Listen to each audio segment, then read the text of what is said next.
الحمد لله رب العالمين والصلاة والسلام على سيد الأنبياء والمرسلين وعلى آله وأصحابه أجمعين.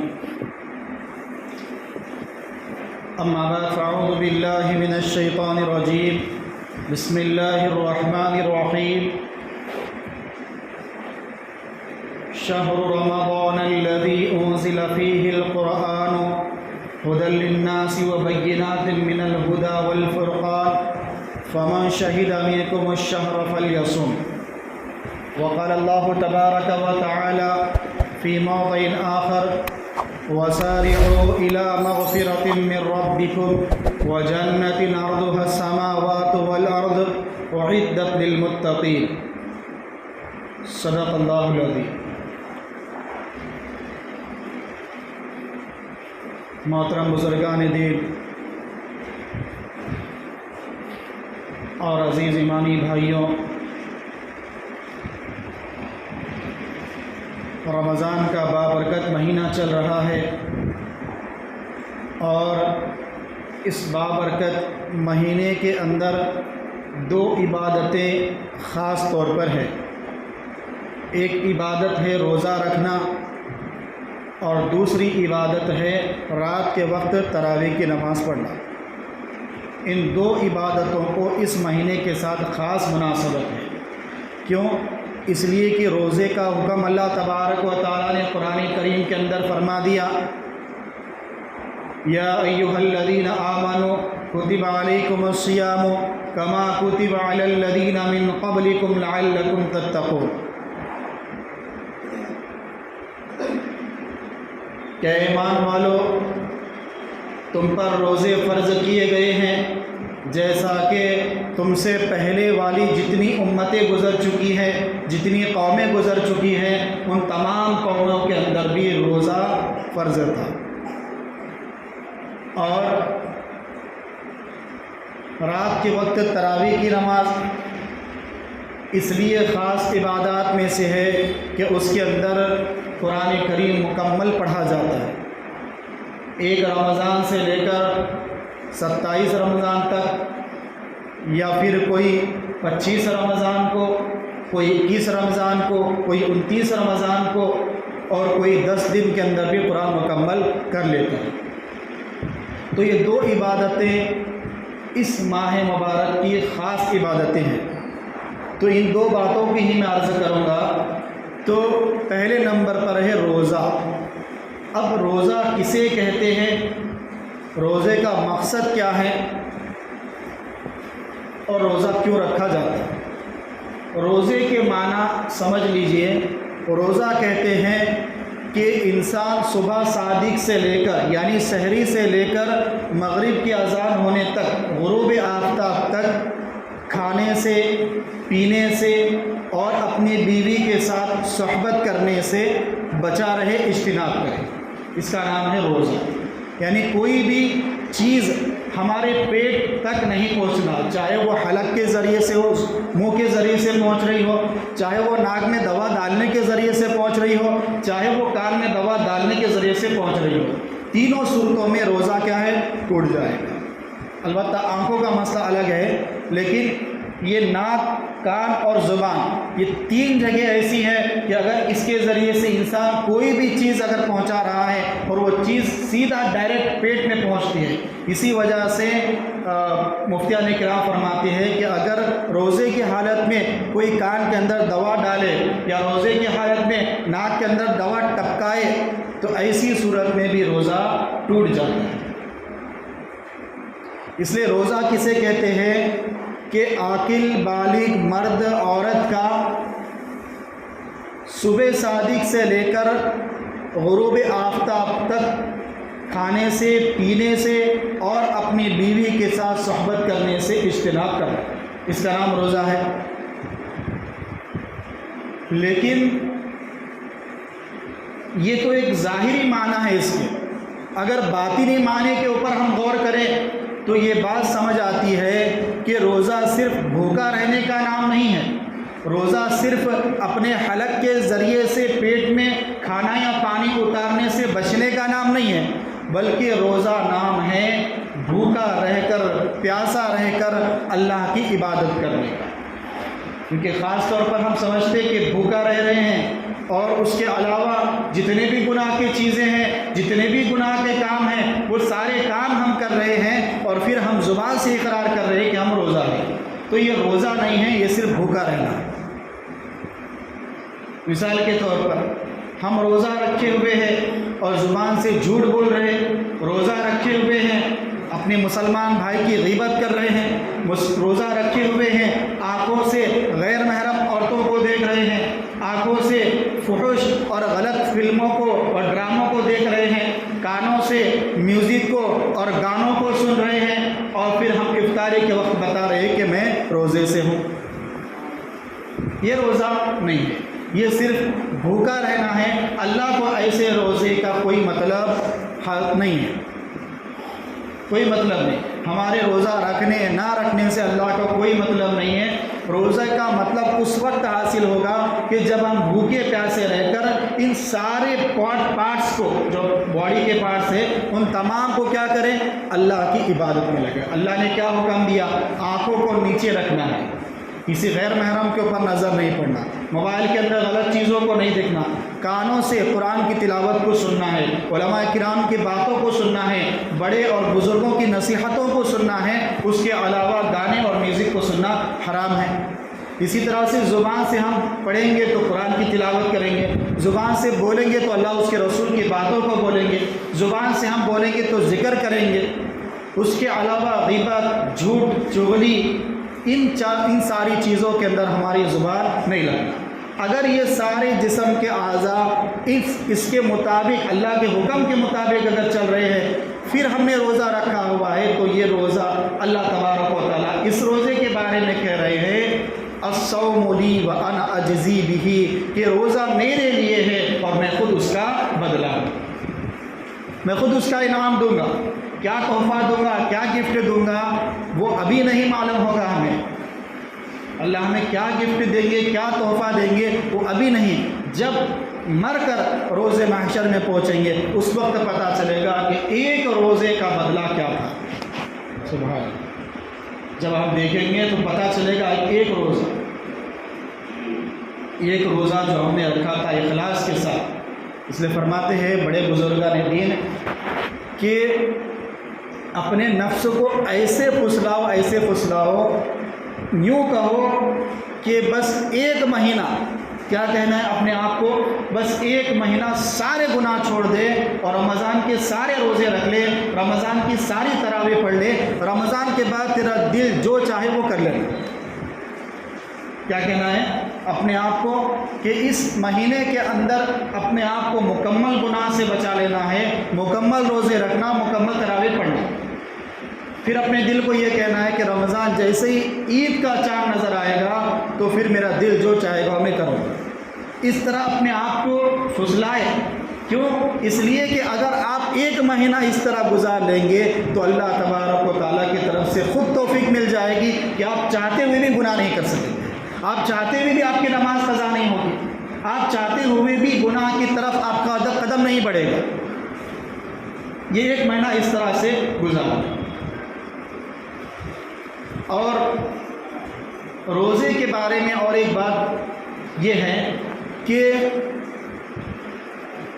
روزے کی حالت میں ہم کھا نہیں سکتے، حالانکہ کھانا، اگر روزہ نہیں ہے آپ کا، آپ کھانا بھی کھا سکتے۔ روزے کی حالت میں پانی نہیں پی سکتے، لیکن روزہ نہیں ہے تو پی سکتے۔ اور اسی طرح سے اپنے بیوی کے ساتھ صحبت کرنا جائز ہے جبکہ آپ روزہ نہیں ہے۔ اگر روزے کی حالت میں کر لیے کوئی تو پھر اس پر کیا ہے؟ کفارہ واجب ہوگا۔ کفارہ واجب کیا ہے؟ کفارہ، اگر روزہ جان بوجھ کر آپ توڑ رہے تو اس وقت کفارہ یہ ہے کہ رمضان کے گزرنے کے بعد آپ کو 2 مہینے مسلسل روزے رکھنے پڑیں گے، اس کی سزا ہے۔ اس لیے جو شادی شدہ احباب ہیں وہ اس بات پر توجہ رکھے کہ روزے کی حالت میں زوجہ محترمہ کے قریب نہ سوئے، کیونکہ بعض مرتبہ کیا ہوتا ہے، جیسا کہ ایک صحابی کا واقعہ ہے، لیکن بہرحال تو اسی لیے کیا کرے، روزے کے حالت میں نہیں، بعض لوگوں کو معلوم نہیں ہوتا تو کر دیتے ہیں، انجانے میں غلطی ہو جاتی ہے، تو یہ بھی غلطی نہیں ہونا، اس کی سزا بہت ہی ہارڈ ہے۔ اور کیسی سزا ہے؟ حدیث میں آتا ہے مسلسل 2 مہینے روزہ رکھنا پڑے گا۔ اب یہ 1 مہینہ نہیں رکھتا ہے، 2 مہینے کہاں سے رکھیں گا؟ تو مسلسل کس طرح؟ جیسا کہ آپ نے رمضان کے بعد چلیے رکھنا شروع کر دیے، 40 دن رکھ لیا آپ نے، 50 دن رکھ لیا، 60 دن رکھنا ہے، 59 دن آپ نے رکھ لیا اور 60ویں دن آپ نے روزہ چھوڑ دیا، تو پھر آپ کو فرسٹ سے پھر رکھنا پڑے گا۔ سزا ہے یہ۔ 59 روزے آپ نے رکھ لیے، 1 روزہ رکھنا تھا لیکن کسی وجہ سے چھوڑ دیے، تو پھر کیا ہے؟ شریعت کیا بولتی؟ نہیں، فرسٹ سے شروع کرو۔ کیا کرنا ہے؟ فرسٹ سے شروع کرو۔ جیسا کہ ایک لطیفہ ہے کہ ایک شخص نے شرط لگائی، جیسا کہ ابھی رمضان میں بہت سارے لوگ لگاتے کون افطاری کراتا کون نہیں، تو ایک شخص نے شرط لگائی کہ 25 روٹیاں ایک بیٹھک میں کھانا، 25 روٹیاں ایک بیٹھک میں کھانا۔ تو اس نے کہا کہ ٹھیک ہے میں شرط پوری کر لوں گا۔ اب یہ بیٹھا کھانے کے لیے، تو کھاتے گئے، 1 کھایا، 2 کھایا، 25 کھا لیے۔ اب سامنے والا بول رہا ہے کہ 24 کھا گئے، اس نے 25 مکمل کر لی تھی، لیکن سامنے والا کہہ رہا کہ 24 کا ہے۔ تو اس نے کیا کہا کہ ایسی بات ہے تو چلو پھر سے شروع کرتے 1 سے۔ کیا کہا کہ چلو پھر سے 1 سے شروع کرتے۔ یوں نے کہا کہ 1 اور کھا لیتا ہوں تاکہ 25 پوری ہو جائے، نہیں یوں کہا کہ فرسٹ سے شروع کرتے۔ تو روزے کا مسئلہ بھی ایسا ہے، اگر کوئی جان بوجھ کے روزہ توڑ دیے تو اس پر کفارہ بھی لازم۔ 2 مہینے مسلسل روزے رکھنا، 1 مہینے رکھو بولے تو ہمارا گلہ بیٹھ جا رہا بول کو، لیکن ہمارے جو نوجوان ہیں، جو نوجوان طبقہ ہے، وہ بھی روزہ بہت کم رکھ رہے ہیں۔ دیکھتے ہیں ہم ہر حالات کے اعتبار سے دیکھتے ہیں، ہر چیز معلوم ہوتے رہتی کہ کون رکھ رہا ہے کون نہیں رکھ رہا۔ بھلے ہی دعوت میں سب سے پہلے پہنچتے ہو مسجد میں، لیکن روزے کے اندر سب سے پیچھے رہتے۔ جو دعوت میں سب سے آگے رہتا، انہیں روزہ رکھنے میں سب سے پیچھے۔ کیوں؟ اس لیے کہ روزہ نہیں رکھا ہے، رکھنے والا نہیں رکھنے والا، افطار میں آ کر بیٹھیں گے تو دونوں برابر دکھتے ہیں، انہیں بھی ہوٹوں کو سکھا کے لاتا، انہیں بھی اس کا تو پہلے سے سکھا سے رہتا، تو کیا دکھتا کہ دونوں کیا ہے روزے میں۔ اب انہیں اندر سے جانتا اور اس کا اللہ جانتا کہ انہیں روزہ رکھا ہوا نہیں ہے، بس افطاری میں برکت حاصل کرنے کے لیے آیا ہوا ہے۔ تو ایسا نہیں ہوگا، بلکہ پورے مہینے کے پورے روزے رکھنا۔ کیونکہ البتہ یہ عرض کر رہا تھا میں کہ جو چیزیں پہلے سے حلال تھی روزے کی حالت میں وہ حرام ہو گئی، کھانا پینا اور بیوی سے صحبت کرنا یہ چیزیں حرام ہو گئی روزے کی حالت میں، لیکن جو چیزیں پہلے سے حرام تھی اس کو ہم روزے کی حالت میں کر رہے ہیں، جیسا کہ جھوٹ بولنا پہلے سے حرام ہے، غیبت کرنا پہلے سے حرام ہے، گانے سننا پہلے سے حرام ہے، فلم اور ڈراموں کو دیکھنا پہلے سے حرام ہے، تو یہ چیزیں ساری ہو رہی۔ تو ذرا ہم دماغ لگائے کہ جو چیزیں جائز تھی اللہ روزے کی حالت میں اس کو حرام قرار دے رہے ہیں، اور جو چیزیں پہلے سے حرام ہیں اس کو ہم جائز سمجھ کر رہے ہیں۔ کامن سائنس ہے کہ ہر انسان سوچ سکتا،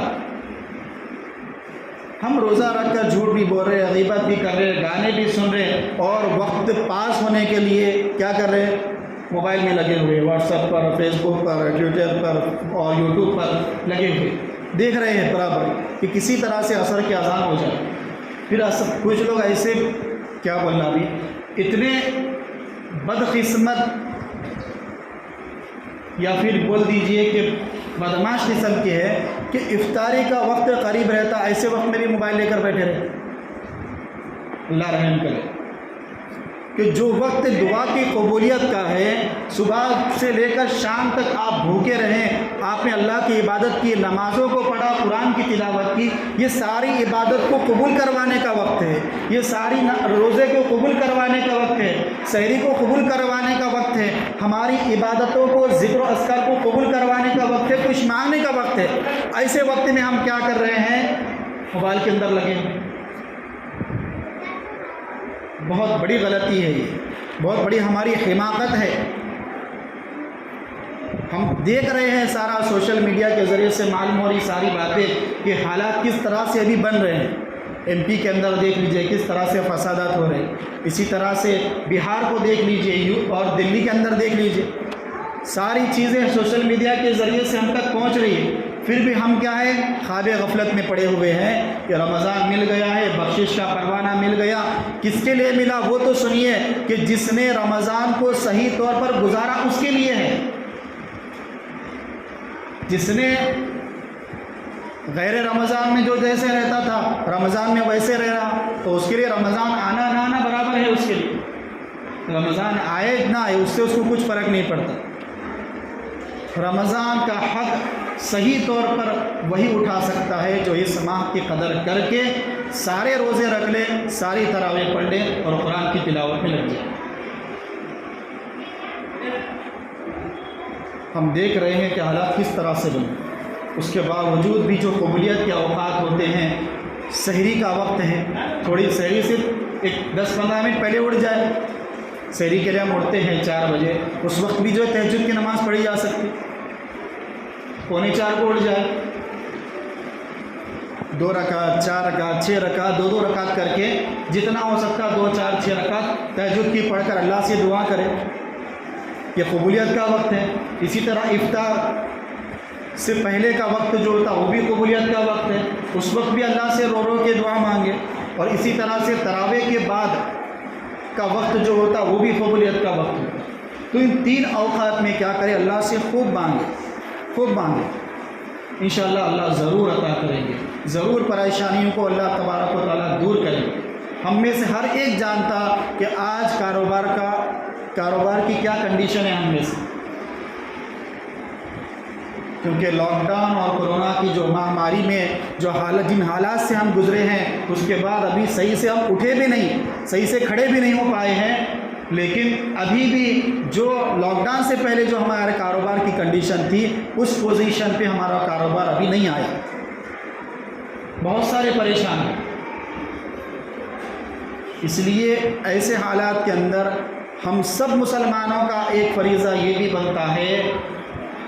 پچھلے سال حضرت مولانا سجاد نعمانی صاحب دامت برکاتہم العالیہ نے بھی کہا تھا کہ جو ہم شاپنگ کرتے ہیں, جو خریداری کرتے ہیں, وہ خریداری آن لائن نہ کریں.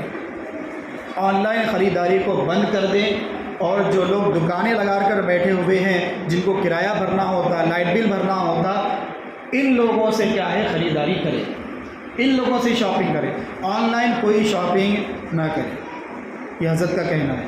لیکن اب اس رمضان میں یہ کہنا پڑ رہا ہے کہ شاپنگ کرے تو کسی غیر مسلم سے نہیں بلکہ مسلمان کی دکان سے شاپنگ کرے. اس سال یہ کہنا پڑ رہا ہے. پچھلے سال تو یہ کہا گیا تھا کہ آن لائن شاپنگ نہ کرے بلکہ دکانداروں سے شاپنگ کرے. لیکن ابھی یہ بولنا پڑ رہا ہے کہ ہمارے مسلمان بھائیوں سے شاپنگ, ان کے دکان سے شاپنگ کرے. کیوں؟ اس لیے کہ ان کے ایک تو ہمارا خریدنا یہاں سے بھی ہے وہاں سے بھی ہے. ایک تو ان کے ساتھ ایک تو ہم خریدیں گے, ایک مسلمان کے ساتھ لین دین ہوگا, اور دوسرا یہ ہے کہ مسلمان کے جس دکان سے آپ خریدیں گے اس کے اوپر ایک بھلائی اور خیر کا معاملہ آپ کر رہے ہیں, اس کا ثواب الگ سے ملے گا. تو 2 طرح سے فائدہ ہے. ایک شاپنگ بھی ہو رہی ہے ہماری, اور دوسری کیا ہے سامنے والے مسلمان بھائی کے ساتھ بھلائی اور خیر کا معاملہ آپ اس کے ساتھ کر رہے ہیں, اس کا ثواب اجر جو ہے الگ سے ملے گا.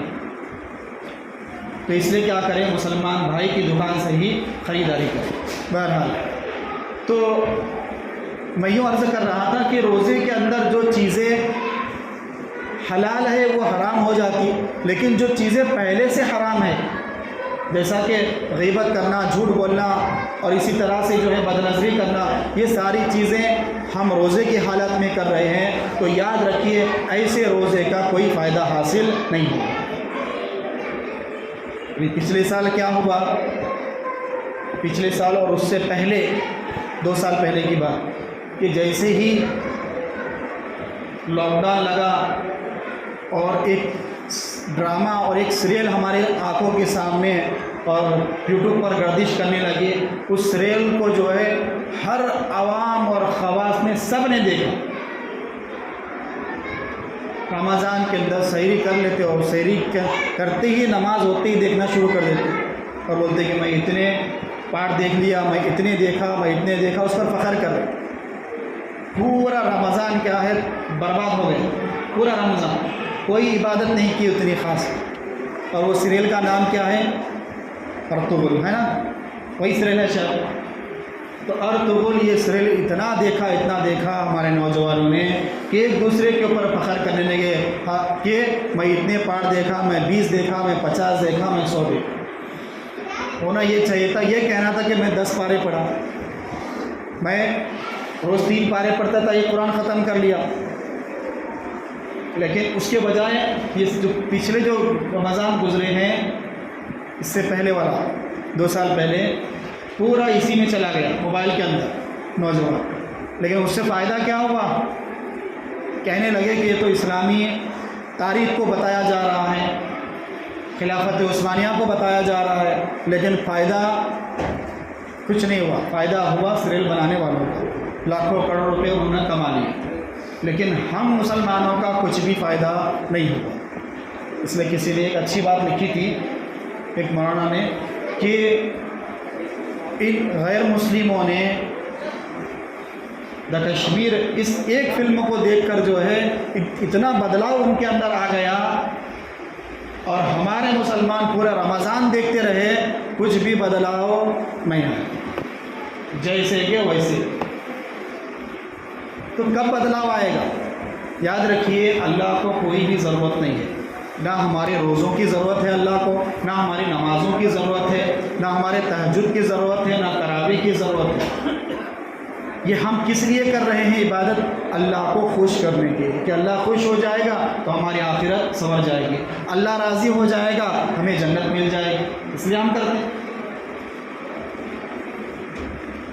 لیکن اگر ہم عبادت نہیں کر رہے ہیں، غیر رمضان میں جیسے رہتے تھے ویسے ابھی بھی رہ رہے ہیں، تو اس سے اللہ کی شان میں ذرہ برابر بھی فرق نہیں آتا۔ فرق پڑے گا ہمارے اوپر، پڑے گا ہمارے جسم کے اوپر پڑے گا۔ جب یہ سزا بھگتے گا تب پتہ چلے گا کہ کاش روزہ رکھ لیتا، کاش جو ہے نمازوں کی پابندی کر لیتا۔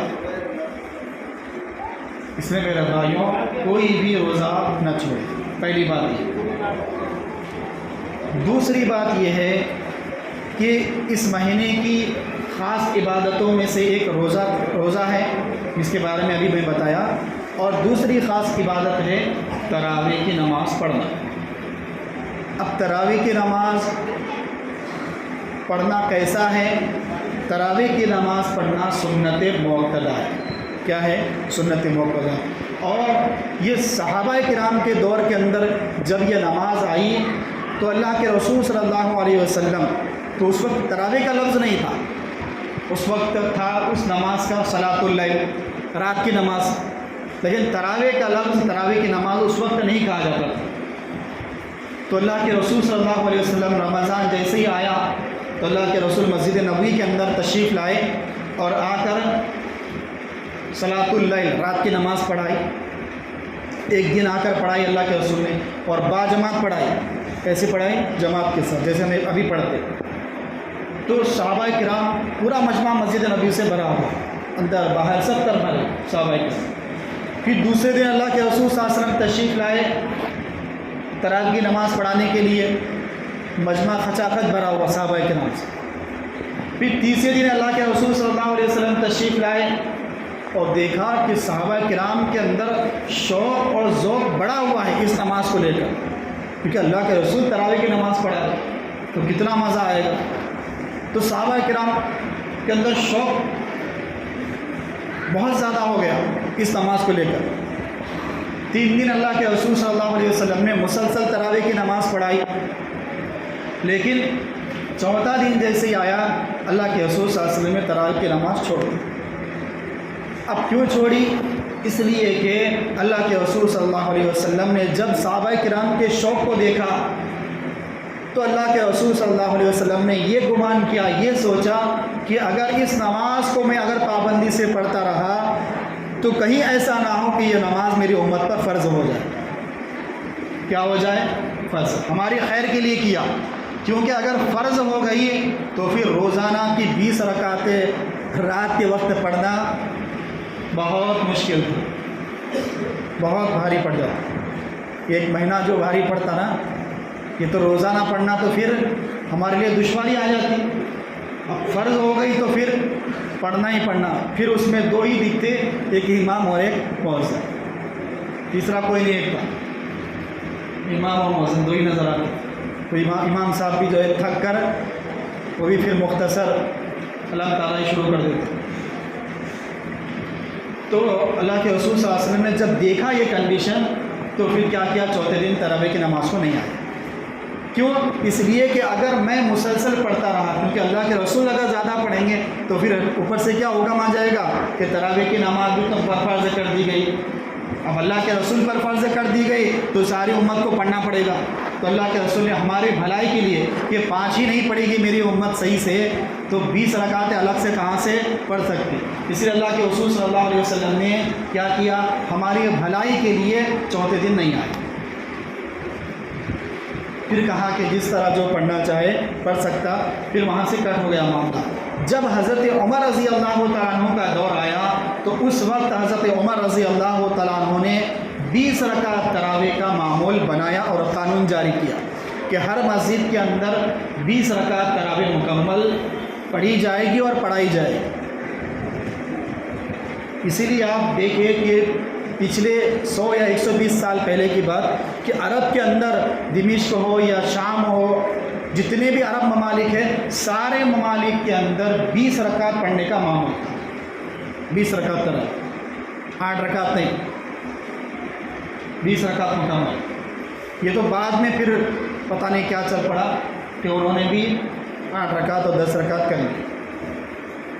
لیکن اصل جو قانون حضرت عمر رضی اللہ تعالیٰ نے بنایا تھا وہ کیا تھا، 20 رکعت تراویح مکمل پڑھنے کا. اس لیے تراویح کے بارے میں 2 سنتیں ہیں. ایک سنت ہے پورا مکمل قرآن پڑھنا تراویح کے اندر، پورے مہینے کے اندر جب بھی پڑھنا، اور دوسری سنت ہے پورا مہینہ تراویح پڑھنا. 2 سنت ہیں. جو لوگ 10 دن پڑھ کے جو ہے ایسے غائب ہو جاتے جیسے کہ باڈی کے اندر ہے ہی نہیں، تو ایسی حرکت نہیں ہونا. آپ باڈی کے اندر رہ رہے ہیں، یہ سب کو معلوم ہونا یہ بات. تو کب معلوم ہوگی؟ جب 11ویں دن بھی آپ آئیں گے. ماشاءاللہ جنہوں نے 10 دن کے اندر عشرے کے اندر قرآن مکمل سن لیا وہ بہت مبارکباد ہے. لیکن مبارکبادی یہاں پر 10 دن میں ختم نہیں ہوگی. اس مبارکبادی کو آپ نے چاند دیکھنے تک لے جانا ہے. ایک سنت تو آپ نے ادا کر لی قرآن سننے کا مکمل، لیکن دوسری سنت ہے کہ عید کا چاند دکھنے تک تراویح پڑھنا. یہ دوسری سنت ہے، اس کو بھی آخر تک آپ کو کرنا پڑے گا. بہرحال تو جو لوگ، ہم کسی کے مسلک کو نہیں چھوڑتے، البتہ ہمارا جو مسلک ہے وہ 20 رکعت مکمل پڑھنے کا ہے. جو لوگ 8 کہتے ہیں، جو لوگ پوچھتے ہیں 8 رکعت پڑھ کے جا سکتے نہیں جا سکتے. بالکل. کیوں؟ اس لیے کہ تمام تابعین، تبع تابعین اور اجماع امت کا اس پر اتفاق ہے کہ تراویح کی نماز 20 رکعت مکمل ہے. جو لوگ 8 رکعت کہتے ہیں ان کے پاس بھی کوئی ٹھوس اور مضبوط دلیل نہیں ہے. وہ حضرت امام مالک رحمۃ اللہ علیہ کی جو ہے دلیل بتاتے ہیں کہ موطا امام مالک جو ان کی کتاب ہے اس کے اندر انہوں نے لکھا ہے، امام مالک رحمۃ اللہ علیہ نے، کہ 8 رکعت تراویح ہے. لیکن حضرت امام مالک رحمۃ اللہ علیہ کا خود اس کے اوپر اتفاق نہیں ہے. وہ خود کہتے کہ 20 پڑھو. حالانکہ انہوں نے اس بات کو لکھا ہے کہ 8 رکعت ہے، لیکن 8 رکعت نہیں بلکہ وہ خود کہتے کہ 20 رکعت. اور تیسری اور آخری بات یہ ہے کہ تراویح اس کا معنی کیا ہوتا ہے. تراویح کا معنی ہوتا ہے، یہ تراویح جمع کا لفظ ہے. جمع سمجھتے ہیں، جیسا کہ ایک مسجد ہے تو مسجد کہیں گے. اب زیادہ مسجدیں ہیں تو کیا کہیں گے؟ ہم مسجدہ بولتے ہیں. مسجدہ نہیں، مساجد آتا اس کا جمع کیا آتا اس کا؟ مساجد، یعنی بہت ساری مسجدیں. اب یہ تراویح یہ جمع کا لفظ ہے، بہت سارے، اور اس کا واحد آتا، ایک آتا ترویحۃ. کیا آتا؟ ترویحۃ، جس کا معنی ہوتا ہے آرام کرنا. استراحت آپ نے لفظ سنا ہوگا، استراحت، راحت، آرام کرنا. کیونکہ اس میں ہر 4 رکعت کے بعد امام صاحب کیا کرتے ہیں؟ تھوڑی دیر رک جاتے، آرام کر لیتے، جس کے اندر ہم جو ہے تسبیح وغیرہ پڑھ لیتے.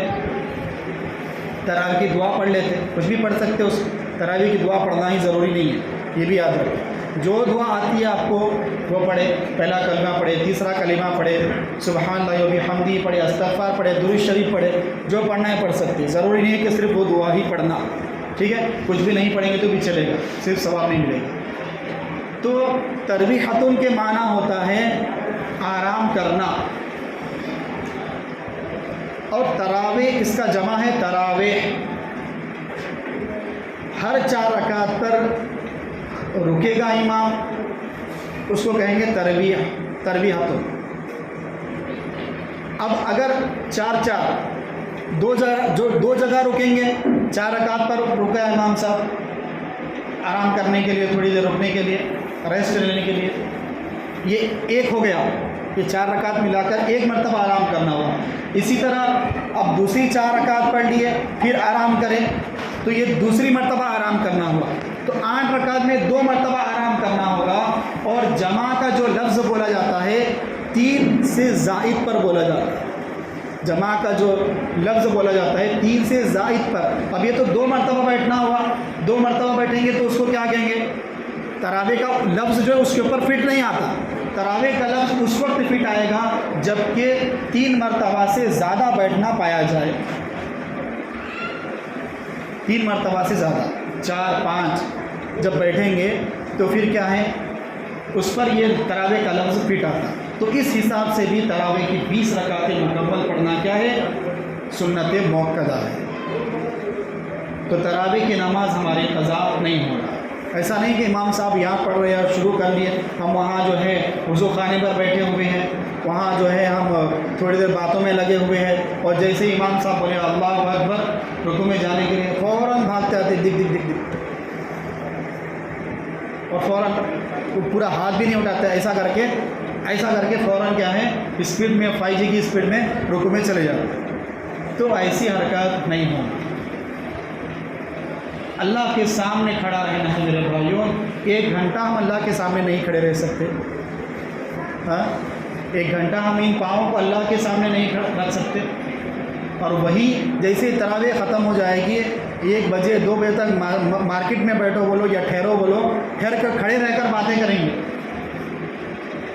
تھوڑا بھی پیروں کے اوپر ورم نہیں آئے گا، کھجلی بھی نہیں ہوگی، اور یہاں ٹھہرو بولے تو نہیں ہوتا، بہت مشکل۔ امام صاحب تھوڑے، بعض مرتبہ امام بھی کیسے ہوتے ہیں، تھوڑے چالاک ہوتے ہیں، پہلی رکعت کیا کریں گے مختصر کریں گے اور دوسری رکعت لمبی کھینچ لیتے ہیں، تاکہ معلوم ہو کہ ارے مسجد میں کس لیے آئے ہیں، ہم نماز کے لیے آئے، تراویح پڑھنے کے لیے آئے، عشاء کی نماز پڑھنے کے لیے آئے۔ اور تراویح کی نماز پڑھنا اس کے لیے آسان ہوگا جس کا افطار جو ہے لائٹ ہوگا، جو افطاری مکمل جو ہے لائٹ لے گا، تھوڑا سا فروٹ لے لیے، کھجور لے لیے، پانی بس شربت ہو گیا، لیکن جو زیادہ جو ہے لنڈی تک کھا لے گا اس کے لیے تراویح تو دور کی بات، عشاء کی نماز پڑھنا مشکل ہو جائے گا، بات سمجھ رہے۔ تو افطاری بھی جو ہے سادی سیدھی ہو، اور اس کے بعد تراویح پڑھ لے تو پورا جو ہے آپ دیکھ کے اندر بیٹھ کر کھا لیں، کوئی مشکل کی بات نہیں ہے۔ لیکن جب تک تراویح مکمل نہ ہو تب تک کیا کریں، افطاری میں مکمل ہلکی غذا رکھے، ہائی ڈوز جو ہے پیٹ میں نہ ہوتا ہے، پہلے معدہ جو ہے صبح سے خالی ہوتا ہے، اور اس میں ایک دم سے اتاریں گے، جیسا کہ پیٹرول میں جب پوری ٹانکی خالی ہو جاتی ہے، پیٹرول ڈالنے کے بعد تھوڑی دیر 1 منٹ ویٹ کرنا پڑتا، چوک لگانا پڑتا، تب جا کے گاڑی اسٹارٹ ہوتی۔ اب ایک دم سے آپ جو ہے ساری چیزوں کو اتاریں گے، خاص کر مسالے والی چیزوں کو، تو اندر جا کر کیا ہے وہ گیس پیدا کرے گی، اندر جا کر کے بدہضمی پیدا کرے گی، تو ایسا نہیں ہونا چاہیے۔ سب سے اہم اور سب سے مین غذا ہماری کیا ہے افطاری کے وقت، وہ ہے کھجور، کہ اگر آپ کو کھجور مل گیا، کھجور کھا کر آپ افطاری کر لو، پانی پی لو، آپ دیکھیے کتنا پیٹ جو ہے زبردست ہلکا رہتا ہے۔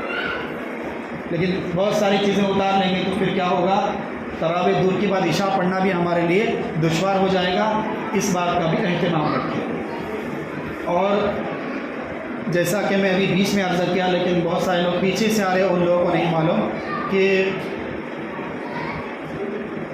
شاپنگ کے بارے میں نے کہا ابھی بیچ کے اندر کہ خریداری جو ہماری عید کی ہونا چاہیے وہ ہم سب سے پہلے آن لائن خریداری کو بند کر لیں، کیونکہ پچھلے سال حضرت مولانا سجاد نعمانی صاحب دامت برکاتہم العالیہ کا بھی اس پر بیان آیا تھا کہ آن لائن شاپنگ نہ کرے بلکہ دکانداروں سے کرے، لیکن اس سال ہمیں یہ کہنا پڑ رہا ہے کہ دکانداروں سے کرنا ہے، لیکن کن دکانداروں سے؟ ہمارے مسلمان بھائی کی دکان سے خریدنا ہے۔ تو اس بات کا بھی جو ہے تھوڑا سا اہتمام کرے۔ اللہ عمل کی توفیق عطا فرمائے، آمین۔ وآخر دعوانا الحمدللہ رب العالمین۔